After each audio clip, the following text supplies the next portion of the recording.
revogação da lei pode ocorrer de 4 maneiras distintas: parcial, total, expressa ou tácita. A revogação vai ser o foco das explicações do professor Jamil Hassan nesta unidade de estudo. Preste bastante atenção às explicações da unidade que começa agora. Olá pessoal, nessa nossa unidade nós vamos falar sobre revogação da lei, lembrando que ainda estamos falando de lei de introdução às normas do direito brasileiro. Revogação da lei é uma mecânica muito simples. Como que pode ser a revogação? Como que funciona a revogação? Simples, pessoal. O Código Civil, a lei de introdução diz que é dever ser, ou seja, todos têm o dever de ler o órgão oficial todos os dias. Este órgão oficial é o Diário Oficial. Houve o processo legislativo que vocês já devem ter visto lá no direito constitucional.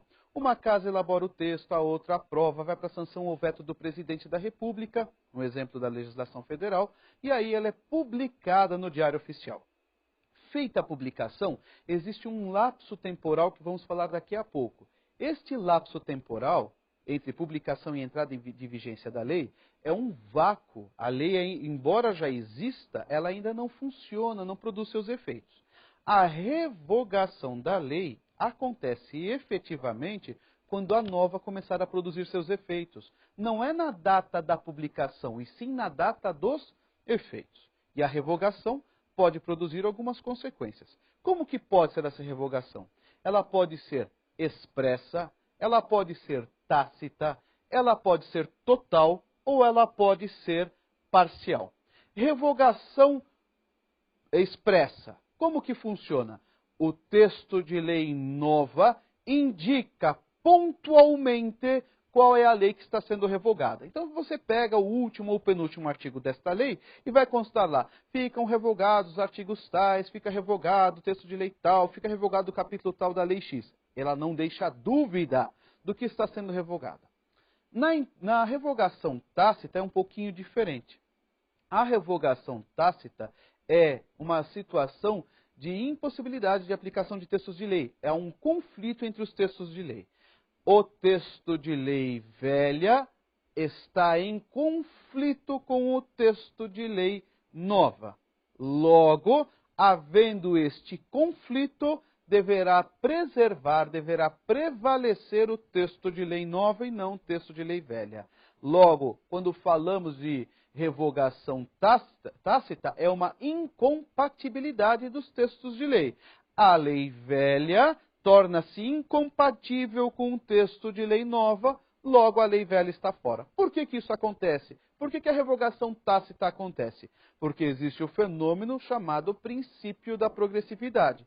Neste princípio da progressividade, sempre prevalece a lei mais nova sobre a mais velha, desde que trate do mesmo assunto da mesma forma. Logo, como deve prevalecer sempre a lei mais nova sobre o mesmo assunto e da mesma forma, revoga-se a anterior por incompatibilidade.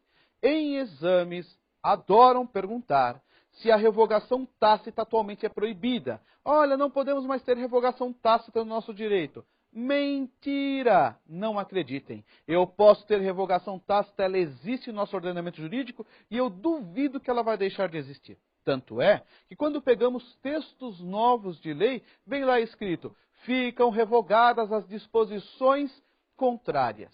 Eles colocam lá, frase completa: revoga-se a lei tal, revogam-se os artigos tais e qualquer outra disposição contrária. Estão mencionando qual é essa disposição contrária que está sendo revogada? Não. Então é uma revogação tácita, é uma questão de incompatibilidade dos textos de lei, porque está prevalecendo o princípio da progressividade. A revogação pode ser expressa ou tácita, e ela poderá ser também total ou parcial. Muito simples. Total é quando todo o texto de lei desaparece, e parcial é apenas quando parte do texto de lei deixa de vigorar. E esse tipo de pergunta não aparece em concurso público. Eles não perguntam: olha, o que é uma revogação total? Ou olha, o que é uma revogação parcial? Claro que não, isso é muito simples. O que eles vão perguntar? O que é uma abrogação e o que é uma derrogação? Isto eles perguntam. Pessoal, abrogação é revogação total do texto de lei. Derrogação é revogação parcial do texto de lei. Ah, como que eu vou gravar essa informação? Muito simples. Quando você abdica de algo, você não abre mão daquilo, você não perde tudo aquilo, porque abdicar é abrir mão de tudo. Logo, quando você abroga, você também revoga tudo. A abrogação é revogação total, porque você está abdicando, abrindo mão do texto de lei anterior. Perfeito? E mais um cuidado, sempre que falamos de revogação, estamos falando de leis, não estamos falando de texto constitucional. A Constituição Federal não entra nessa seara de revogação. A Constituição Federal trabalha com outros conceitos. A Constituição trabalha com o conceito de recepção do texto de lei. Se cair em alguma prova afirmativa de que a Constituição revogou alguma coisa, pessoal, pelo amor de Deus, eliminem essa questão. Revogação é para textos de lei infraconstitucionais. Constituição Federal não tem capacidade para revogar. Perfeito? Revogação é para o resto que não seja Constituição Federal. Não é Constituição Federal, eu falo em revogação. É Constituição Federal, não posso usar essa expressão. Eu vou usar a expressão recepção ou não do texto de lei. Isso vocês já devem ter visto lá na aula de Direito Constitucional. Bem, outras perguntas de prova sobre o tema. Perguntam lá, olha, o presidente da República sancionou um texto de lei que foi publicado no Diário Oficial. E este texto de lei traz muitos erros gramaticais, erros de concordância verbal, uma catástrofe, né? Escreveram faço com 2 S, nós com Z, e aí nós temos que corrigir o vocabulário ou corrigir os erros grosseiros da língua portuguesa. Pergunta de prova. Esta correção do texto de lei, seja correção em relação à pontuação, seja correção em relação à ortografia, ou gramatical, ou mesmo concordância verbal, qualquer tipo de correção que eu possa fazer ao texto, correção material, não estou mexendo no conteúdo do texto da lei, uma correção material, a forma que o texto se apresenta está errada. Pergunta de prova, esta correção é mera correção do texto de lei ou é lei nova? Pessoal, não existe mera correção do texto de lei.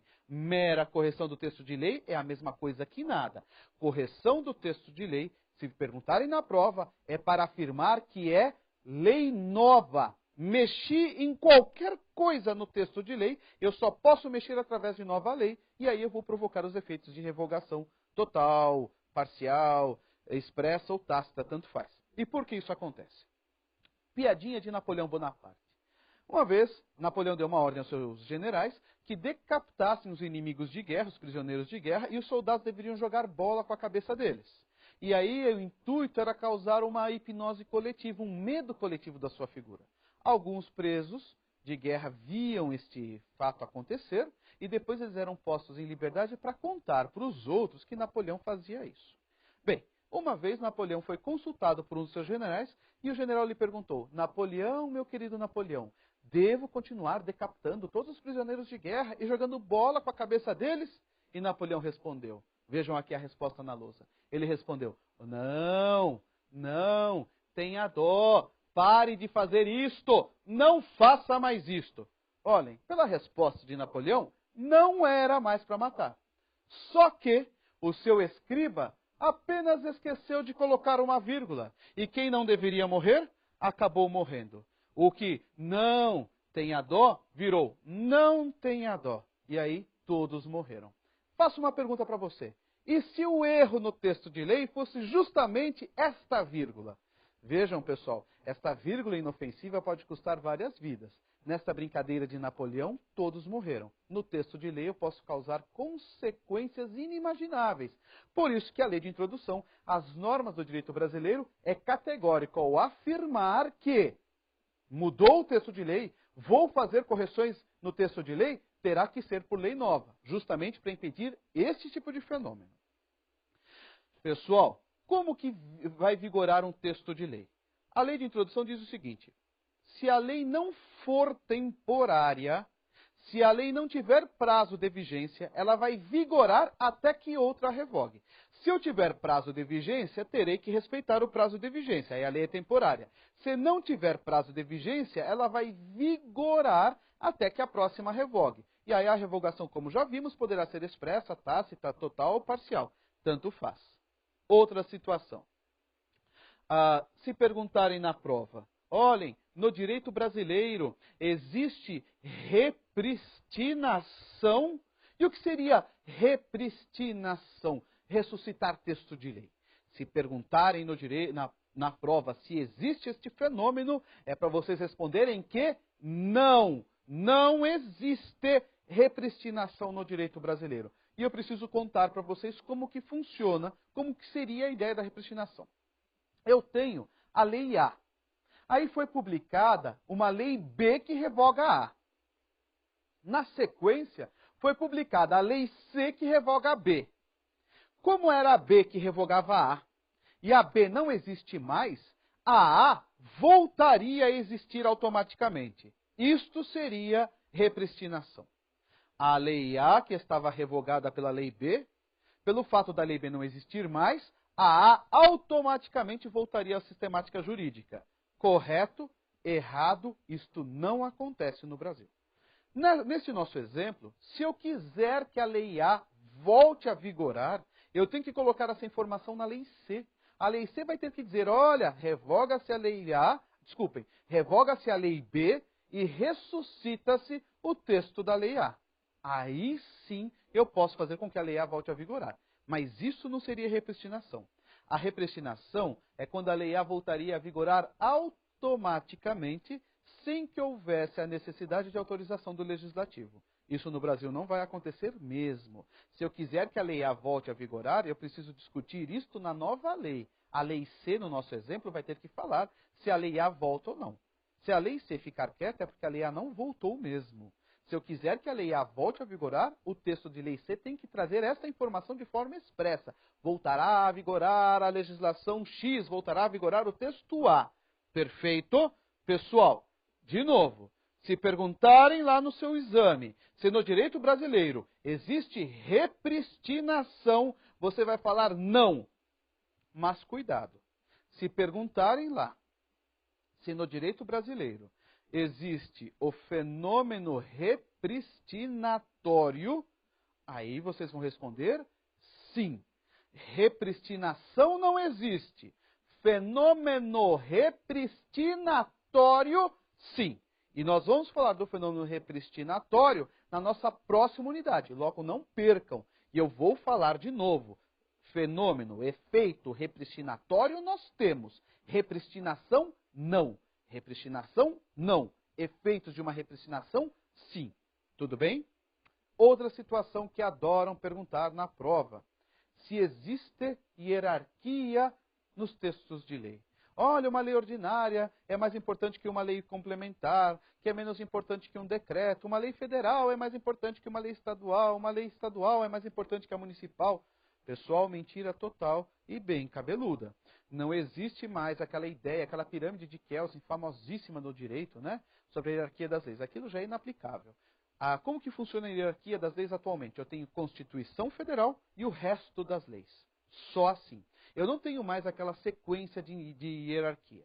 Não existe mais lei mais ou menos importante que a outra. Eu tenho Constituição e o resto do arcabouço jurídico. Neste arcabouço jurídico, aqui embaixo, todas as leis têm os mesmos valores. Tudo bem? Outra pergunta que aparece muito em prova é se uma lei federal é mais importante que uma lei estadual ou uma lei estadual é mais importante que a federal. Não se deixem levar por este tipo de informação.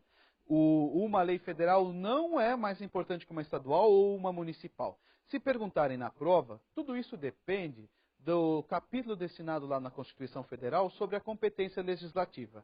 Se a competência legislativa, por exemplo, sobre um determinado tema for do município, a lei municipal se sobrepõe à federal. Se a competência for do Estado, a lei do Estado se sobrepõe do município e à federal. E se for federal, a federal se sobrepõe a todas. Logo, uma lei não é mais importante que a outra. Eu preciso saber de quem é a competência legislativa. Se a Constituição atribui a competência legislativa ao ente X, é a lei dele que vai prevalecer sobre os demais entes. Perfeito, pessoal. Vamos agora para uma questão de prova e ver como eles podem perguntar este tema. Eles perguntaram lá o seguinte: no que concerne à vigência e aplicação das leis de acordo com a Lei de Introdução ao Código Civil, e aqui nós temos que ler, de acordo com a Lei de Introdução às Normas do Direito Brasileiro, é correto afirmar que a. Salvo disposição em contrário, a lei revogada se restaura por ter a lei revogadora perdido a vigência? Impossível! Não existe repristinação no Brasil. B. Não se destinando a vigência temporária, a lei terá vigor até que outra a modifique ou a revogue. Corretíssimo! Acabamos de falar isso, a alternativa B atende ao enunciado. C. A lei nova que estabeleça disposições gerais ou especiais a par das já existentes modifica a lei anterior? Mentira, vamos ver nas nossas próximas unidades. E D. A obrigatoriedade da lei brasileira, quando admitida nos estados estrangeiros, se inicia 2 meses depois de oficialmente publicada? Errado. 3 meses, vamos ver já já. E E. As correções a texto de lei já em vigor não considera lei nova. Mentira, vimos agora. É lei nova, sim senhor. Pessoal, quero encontrá-los nas nossas próximas unidades, onde vamos continuar este assunto vigência de lei e lei de introdução às normas do direito brasileiro. Até já! Na aba acima você pode participar do nosso fórum. Ele é um espaço de interação entre você, os outros alunos e os orientadores de aprendizagem, em que você pode compartilhar informações com os demais participantes do curso. Participe!